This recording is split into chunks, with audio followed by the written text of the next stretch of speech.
রাজনৈতিক সচেতনতা বাংলাদেশের প্রত্যেক মুসলমানের উপর ফরজ। আপনি বিশ্বের যেই জায়গায় থাকেন, আপনি মুখে না বললেও আপনি লিখতে হবে যে আপনি হাদির হত্যার বিচার চান। দেখেন, রাষ্ট্রকে ফ্যাসিবাদী আচরণের সুযোগ করে দিয়ে ব্যক্তিগত পর্যায়ে আপনার ভালো কথা বলে লাভ নাই, ভালো ওয়াজ করে লাভ নাই, এটা কাজ হবে না।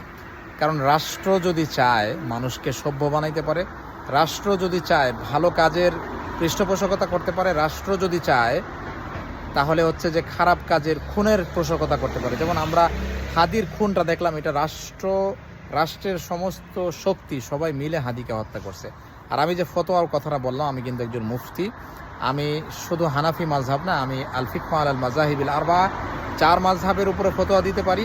এবং বর্তমান যে জনপ্রিয় একটা সালাফি মতবাদ, সেইটার ব্যাপারেও কিন্তু, সেইটার মাসলা মাসাইলও কিন্তু আমি বলতে পারি। সো এটা আমার বলার উদ্দেশ্য হচ্ছে এইটা, যে সত্য বলা এটা কিন্তু কোরআনের শিক্ষা।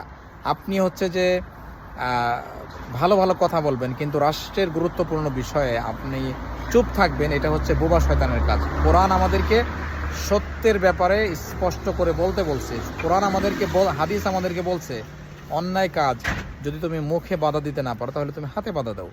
সো এই বিষয়ে আমাদের আসলে প্রত্যেকের যার যার জায়গা থেকে, আপনি চাওয়ালা, আপনি রিক্সাওয়ালা, আপনি সবজিওয়ালা, আপনি শিক্ষক, আপনি যেই পেশারে থাকেন না কেন, আপনাকে সত্যের পক্ষে অবস্থান নিতে হবে।